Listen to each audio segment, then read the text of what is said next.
By now, it's probably too late. By now, you've already added funds and bought the games you wanted, which are now lost. And for some, by now you would have sailed the high seas and preserved these games by other means. Today, we say goodbye to the Nintendo eShop for the Wii U and 2DS and 3DS. Hello, beautiful people. Welcome to the channel. If you're new here, hi, I'm Mai, and if you're not so new, welcome back. It's sad for me to admit that for a large chunk of the 3DS lifespan, I barely played Nintendo games. It's only in the last 5 years or so that my love for Nintendo has finally made a comeback. I'm fortunate to say that even though I no longer own a 3DS XL, I was lucky enough to snatch up a 2DS fairly cheaply during the first lockdown. Since then, I've been casually growing my game collection, but so far it's pretty small. The only downside about collecting for the 3DS is that the games are so damn expensive. I remember that even during my time working at Game, the 3DS library was pretty much out of my price range, and I thought it was pointless buying digital. In the end, I purchased Game Boy Pokemon titles and only picked up physical games when they were on offer. Thank God for my employee discount. There was a large gap between owning Nintendo consoles for me, so it's easy to say that the Nintendo hype wasn't necessarily running through my veins. Nowadays, though, it's a huge part of me. Even with the warning of the eShop closing and plenty of time to act, my ever-common problem of funds loomed over me. This past year or so, I've been on the hunt for decently priced games and even a decently priced 3DS or 2DS XL. I even considered sailing the high seas myself, but again, money and fear of bricking said console was the problem. I even considered getting a Wii U, but now I feel I'm too late. Especially with the warning that Wii U sitting unused for a long time are likely to be bricked now. I suppose my copy of Animal Crossing Amiibo Festival will remain single and unused for the rest of its days. So alone. Anywho, I bit the bullet this weekend and decided to put a whopping £10 onto my eShop wallet. Mostly because that was the minimum requirement. Luckily, Nintendo had a sale on some of the games that would be pretty expensive physically. Looking at you, Shin Megami Tensei. Sadly though, a tenner was only enough to buy one game, and I was absolutely overwhelmed by all the suggestions given and fear of missing out on digital-only games soon to be lost after the eShop closes. But after much research, trolling through lists and Discord chats, I settled on Attack of the Friday Monsters. Some of you may find this game an obvious choice, some may find it a stupid choice, but I'm pretty content with it.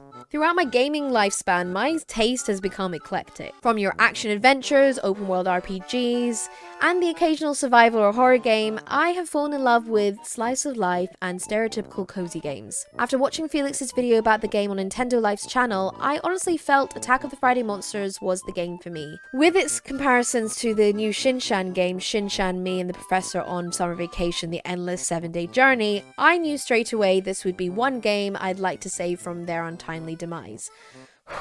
Saying that, there were more games that I was desperately wanting to buy, but I couldn't. These included game series such as Ace Attorney, Shin Megami Tensei, Pool Blocks, Box Boy, and the Street Pass games I hadn't already purchased. I can imagine how expensive it is to keep a digital storefront open, but it's a shame that there wasn't some sort of digital-only collection that was made physical over the last few years. This is also a huge reason why I'm more of a fan of physical games. At least I know I can actually hold it and cuddle it at night. I also find it fun to pick up a pre-owned game and play on the previous owner's save file just for the giggles. I suppose my other hurdle I've had with the 3DS is the sheer cost just to capture footage for it. Unless you have a modded console with a very costly capture card attached, you'll be looking at emulating the games on a PC in order to show anything. And I must say, emulating a 3DS is not an easy task.